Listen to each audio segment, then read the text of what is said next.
Hey everyone, welcome back to the MV Arts channel. Today I want to share with you what I did for Sculpt January. So this is going to be a Sculpt January 2001 tour. I'm just going to share the work with you and share my overall experience with the challenge, what I learned, what did I pick up. It had been like 3 months since I sculpted anything, so yeah. I had to get into it, and of course that is what the challenge is for, so that's perfect. Not that I'm a great sculptor at all, I just, it's like a hobby, you know. I see myself as an animator, professional animator, and when it comes to my hobby, my personal projects, I am a bit of a 3D generalist.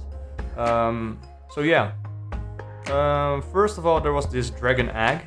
Let me open up the Z tools and show you what I started with. Of course, this is probably the simplest base mesh ever. This is just a simple egg, and I saw an image of this probably somewhere on Wish, I believe. It was an accessory for like in your home living situation. So the outside was like just an egg shell. The inside was more of that like solid crystal like thingy. Yeah, what was the end result actually? So let me open up Dragon Egg 5. What's the difference here? Not the prettiest. I'm not, like I said, I was just beginning, and I'm not the best at detailing when it comes to sculpting. So yeah, a nice little render there, nice little sculpt there. Let me show you the render actually, because I always like to light things and shade them and render them out in a nice way. It's on my other screen, I'm sorry about that. Let me drag it over here. And this is the end result. So shell material with a bit of a Voronoi texture. And the inside is just glossy. I mean, I didn't put in much work to this because it is about sculpting after all. But yeah, I just wanted to look nice. That was the first day. First day was rough. The first day was very rough. Okay. The next day was freshly baked. And that was really what I did. I was sculpting a tray of croissants. The tray itself was modeled with a Z modeler tool. Actually, the wiring I exported to Blender and added a wireframe, then imported it back to Zbrush because I didn't know how to do that in Zbrush. Sorry about that. The cloth was simulated inside of Zbrush as well. You can do that now. That's pretty cool. The texturing was not the best of the croissants. The texture of the cloth I think is pretty good. I just want to open up the first tool to see what I started with. Just a simple mesh, some primitives stuck into each other. Later on gonna be welded together. The Air Force One I had like bought a couple of months ago, and I just thought, well, I don't want to sculpt the whole shoe, so let's import that one. For the clothing, it was pretty simple. A bit of wrinkles here, simply done with the cloth brush. There you go. Maybe it's a bit crude, but I thought it's not the focus of the scene, so So these parts I made just by masking off a duplicate version of the leg. So yeah, edge loop, masked border, and you see it creates this. And I can just isolate it and work on it a little bit further. Yeah, so that's basically what I've done here. It turned out pretty cool. Like I said, I always like to do a bit of shading, and for this one I did as well.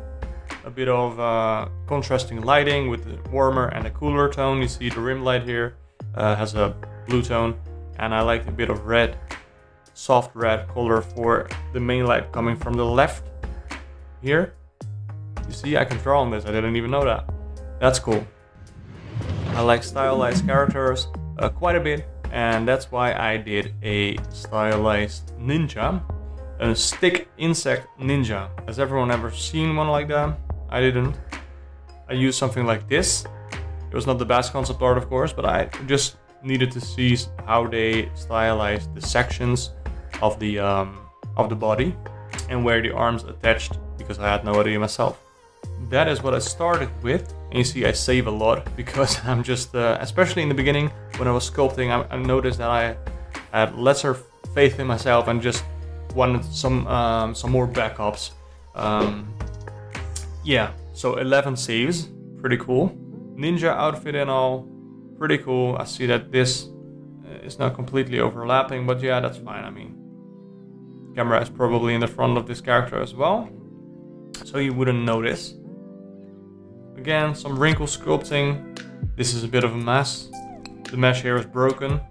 Let's say that was on purpose, yeah? Let's say he was in a fight and got stabbed in the groin. Let's pretend that is the case. Went for like a moonlight color here. You see the subsurface scattering here. And there's of course a fill light coming from this direction. Let me be honest, I really like this. The skull. The wall was just a bit of an experiment for starters, but also it was just a temporary placeholder. But because I very soon realized that my sculpting abilities and speed for that matter weren't up to the task. So I wanted to sculpt this piece. It's a beautiful concept art by Rebecca Yu. Beautiful, I like the scene, I wanted to finish it. But I couldn't, of course, this was too ambitious. After this I realized I need to get some projects, more projects that I can really finish, because that's the way I can actually learn something. And maybe when you're finished them, they're not perfect, but you still finish the project and I believe you learn more from that. The skull was pretty cool. I like how it turned out. In the end I realized that this should be open, so I should have made holes here instead of the eye pockets. But hey, I hope you enjoy that. I didn't as much because I of course had this vision in my head of the concept, and yeah, it just isn't there. So hope to finish this one later on. Yeah, so keep an eye out on my Instagram. It's @mvarts. Link is in the description. The 6th day was Uncontrollable Hair, and you thought probably that I learned my lesson by now. This project was still too ambitious for my skill level at the time. I think if I were to approach this same character now, I would a bit better and a bit smarter about how I set it up. So this was a combination of the days Uncontrollable Hair and I believe Luxurious Garment. Really wanted to edit more, but like I said, I spent too much time on the alpaca base mesh. Then I really couldn't figure out what the best way was to make the hair. But I never sculpted an alpaca, and it took quite a long time to get something that is appealing / resembling an alpaca. Couldn't quite figure out the arm structure at first, because of course alpaca are not meant to stand up, they're like our four-legged friends. Yeah, I need to figure out how I can make the alpaca stand up and still feel like its original structure is there. Could I have done a better job? Yeah, of course I could have done a better job. Nevertheless, I like what I did. Like I said, I didn't finish it, so this was my entry for the first day for Uncontrollable Hair. I won't be offended, you can say I failed. But then I composited in the next day, I believe, and made this. And it turned out with the shading, with the lighting, it turned out pretty okay. I envisioned a scene where he's standing like in front of a portrait, sort of a noble that was painted a long while ago that's now hanging as a portrait on the wall of some rich ass family. I like the rendering, I like the shading, again, simple lighting setup, again with a cool light here, with a warmer light there. I made a hand really quickly, which is just a few primitives as well, like a sphere that's squashed and stretched, and that base mesh, after a bit of detailing, turned out to be this. A bit of detailing in the wrist. I don't have much to say about this one. Relentless movement, oh my dear. Relentless movement, my favorite character is, if you didn't know that, Dash is the character that got me into animation, and I really wanted to sculpt him. Maybe turn out as a VTech version of Dash. And like I said, this is my favorite character, and I am a bit ashamed I didn't do it justice. I don't have anything to say about this. I don't like looking at it because it's just, like I said, I think it's more like a VTech version. Swiftly moving on. Oh yeah, the final render. And you can see all the final renders as well on my Instagram. The final render of Relentless movement, there you go, is this one. And 1, 2, 3, you don't see it anymore. The next one is Bad Hunter, and this is the first time I started working with character concept art. Not really the first time I started working with it, but in this challenge, I mean. So this is the final result. I'm pretty happy with the result.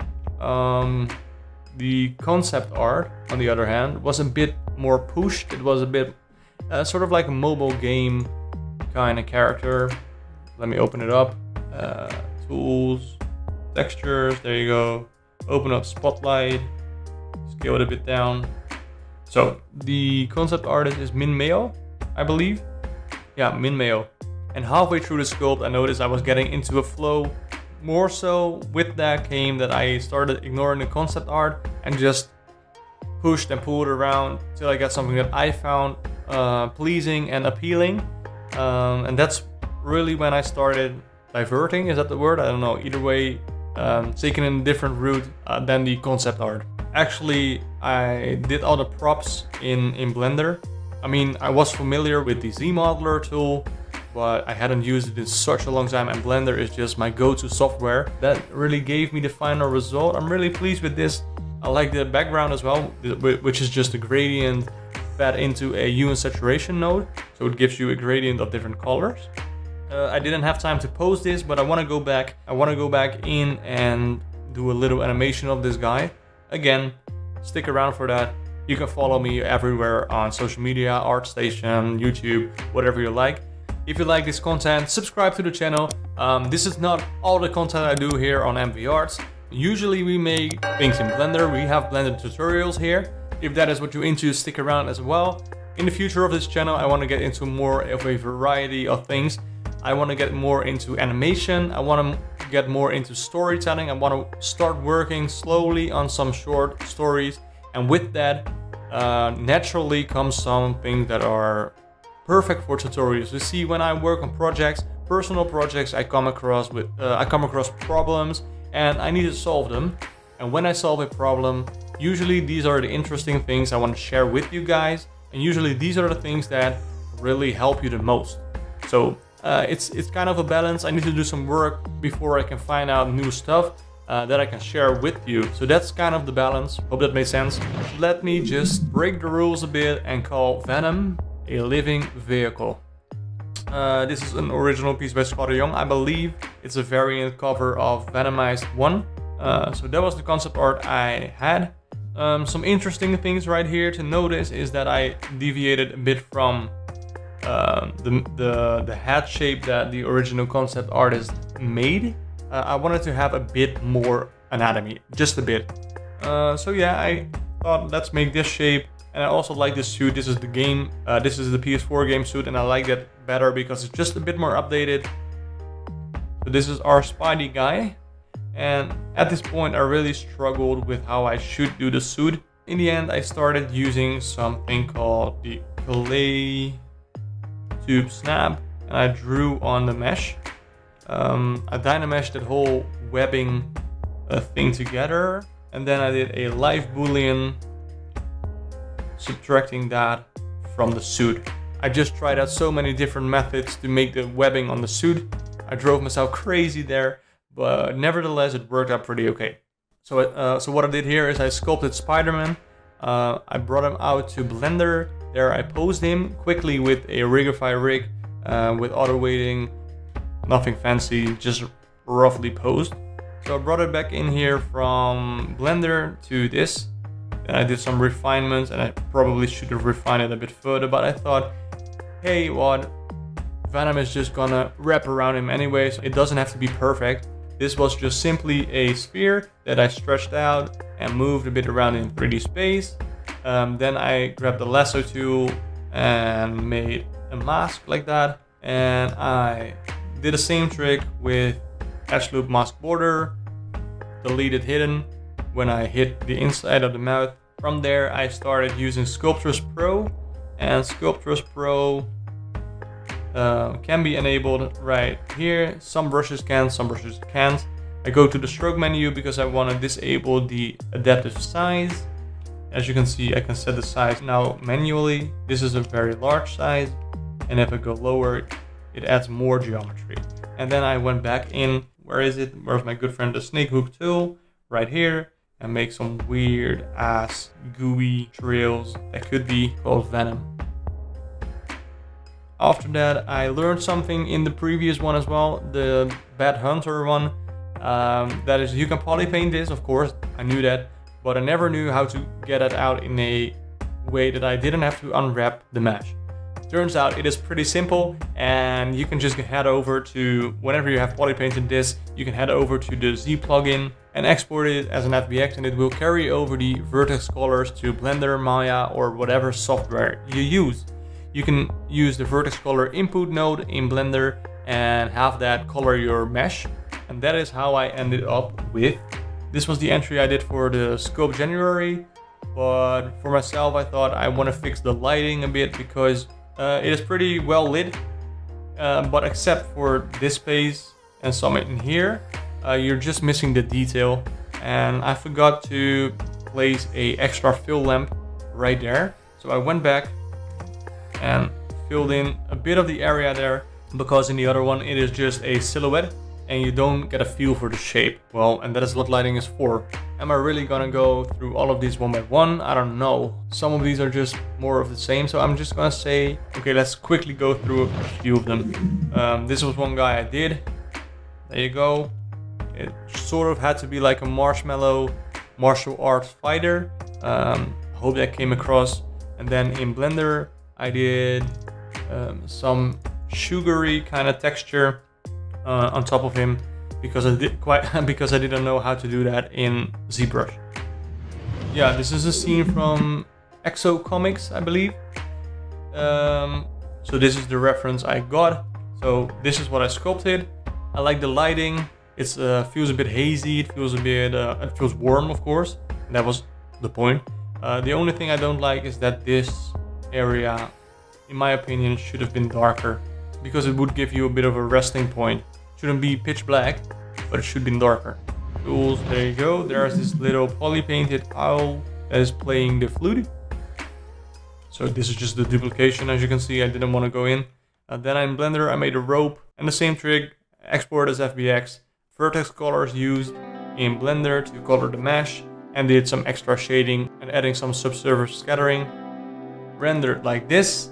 There's a fill light coming from here. I believe I did a bit of point lighting here and a spotlight as well down. This is what I wanted to do. Of course, I wanted to create a character as well, but I have to go in and finish this one later. I ended up with this, which is pretty far along the lines. I did some swirly strokes on the surface, some cracks with like the what is it called? The clip curve brush, I believe. Yeah, you can see that I used the pointiness node from the pointiness value from the geometry node. I mean, that gives you, if you compress it with a converter node, a color ramp, that gives you a indication where the sharp edges are. So I use that to color in the darker spots and also the more worn look on the edges here. Feels like a rat or a mouse in my case, with some nice armor. Maybe it should have been a cat, I don't know. But it turned out more mouse-like than cat-like in my case. Use some extra shading on it to give it a bit more glossy or metallic shape. Here it is a bit more texturing in the cloak, the rope texture as well. Again, nice edge along here. You can see the highlight catching here. Really like that one. I worked this one in advance because the 17th is actually my birthday and I didn't want to work on my birthday. So I did this one in advance, and these are just placeholders because I needed to know where the eyes are, so I could, in relation to the eyes, sculpt some wrinkles. Not much there. I don't want to get too repetitive, you know. This one I pretty like. The next one I'm gonna show you because this is more conveying emotion rather than just a plain character concept. I found a concept art of someone hitting his toe, and everyone knows that's just a painful feeling, right? I like this piece because it's more about storytelling and the pose than it's rather about the appealing character, and yeah, that was a nice change. So really like this one. I did a quick rendering of the guy as well, and it turned out like this. I did forget the eyes in Zbrush, so what I did is I modeled them in Blender and add them for the render afterwards. And there you go. Use the orb slash brush to make the cuts in the carrot. Super extraordinary, this vegetable. Nothing too fancy, just a bit of glamorous lights. 20. Number 20 was a concept art by Marina. And like I said in my Instagram post, I could have pushed this a bit further to get more likeness with the concept art, but I had just set a time limit for 3 hours, 4 hours maybe, I don't remember. And yeah, I don't know what to say about this one. So let me just show you the final render. You tell me what you think about it. I don't know. The 22nd day was morning phase, and that one was quite difficult because sculpting a pose is one thing, but sculpting a facial expression is like, it's a whole other level. Didn't make it better with the render. Like I said, it's not one of my best entries. The next one was Magical Helmet, which I quite enjoyed because it was a break from the characters. Like I said, I love the detailing here. I got better at the detailing. Still, it's not perfect. I love this as well. This is like a galvanized metal look. If we check the concept art, you can see that this gap here should not be there. It should not be here.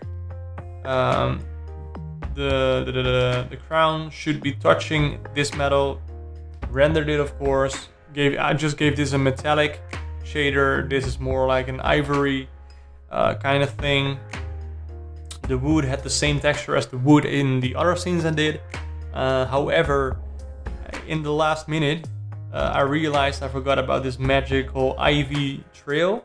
So what I did is I made it real quickly in Blender, used the spline, and then used the hair system to distribute a leaf particle. But I didn't realize when I gave it a emitting shader that it would color this part more green, and I should have compensated that in the shader of the wood. So Decorative Bones, I found this image that I wanted to stylize, and so I did. Turned out pretty okay. It's not the most complex piece, but nevertheless, it looks decent, right? It could be a small prop in the background of a scene that has super deep depth of field. That's what I wanted to say. So, I mean, you probably won't see it. That's what I mean. Yeah, okay, yeah, the texture on the bottom I like. The candle should be a bit more subsurfaced, I guess. There's a bit of subsurface right here. That's fine, but it could have been a bit more softer in this area as well. The metal looks fine. It's basically the same shader as I used for the wood texture with the pointiness value in the geometry node in Blender to indicate the highlights and the crevices. This is the end result of the King of Cuteness. Again, I found the concept art on ArtStation. This is the concept art. And basically the same thing with the other ones. I could push the likeness a bit better. Once I got into a flow, I really started to lean more towards my preference in stylization than rather following the concept. But still, it turned out pretty cool. Alright, now we get into the territory where I really started to feel I had a better scope of what I could do in the amount of time I had. So, with that said, the belly has a bit more arc here than mine has. Mine is a bit slimmer right here. Nevertheless, I could have easily pulled it out, of course. The face itself maybe could have been tweaked, I don't know.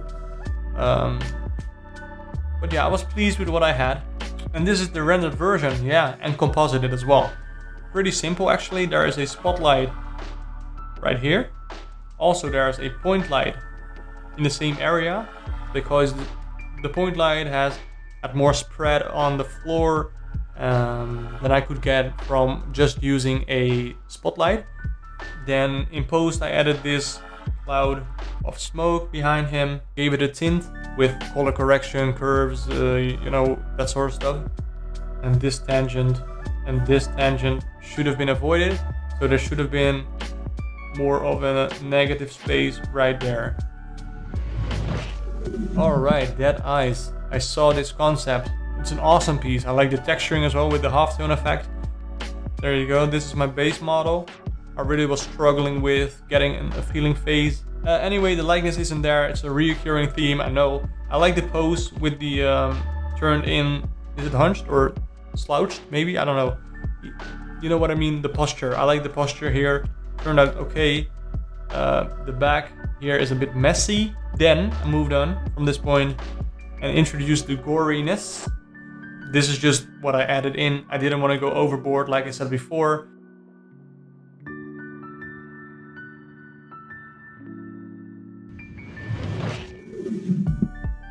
Yeah. So some light detailing in the teeth. Then I just masked out some of the shapes like this with the lasso tool and inverted the mask, brought them out with the deformations and inflate. Cool, let me show you the concept art as well so you can compare the two. In the original concept art there is this hard shadow going here somewhere. In my piece I just chose to do a bit more of a gradial piece, gradial shadow down from the face. Nevertheless, there is a darker spot here, especially here.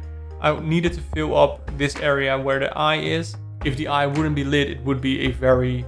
the character wouldn't be alive. I mean, could have been like a statue or something. And if you can't see the eye and it's reflecting, that's an important piece as well. Reflecting like it is a wet eye, then the eyes don't feel dead. That's why I chose to have a more gradial shadow from the top down. Have it a bit more mysterious underneath the hood. Some days you're more motivated than other days, of course. And that meant that this day I didn't want to do a whole bust with crooked teeth. So I thought, let's go onto ArtStation, and I found Jason Chan. He had some awesome creature work. So this piece, it's a cute zombie baby slug. I just masked out a couple of varying sizes of dots, inverted the mask, and inflate. I go into this menu, or you can go to here and say mask in, but I have it under this menu right here, super convenient. Say shrink mask, or maybe I should say grow mask because it's inverted, and then sharpen mask.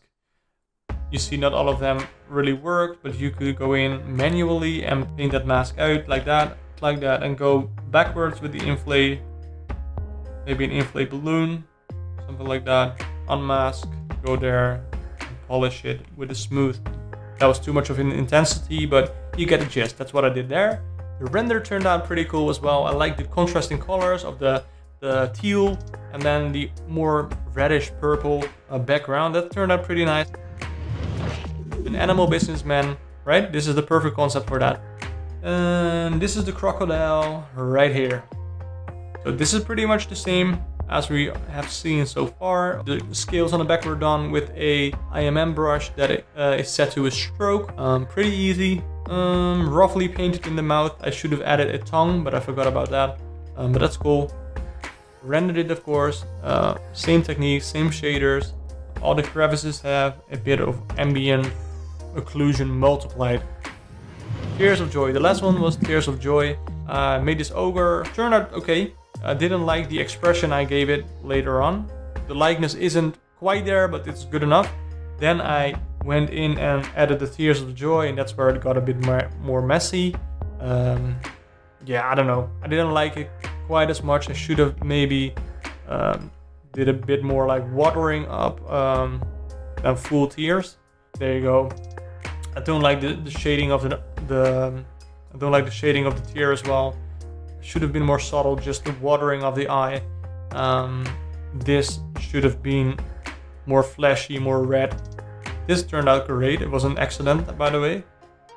These are too close to each other in value, and I wanted to have a bit more contrast from this to this. Nevertheless, pleased with the render, and really this was the feeling I had when I finished the challenge. I was so happy. If you enjoyed this video, please leave a like, leave a comment down below. As always, stay creative. I'll see you next time. Ciao.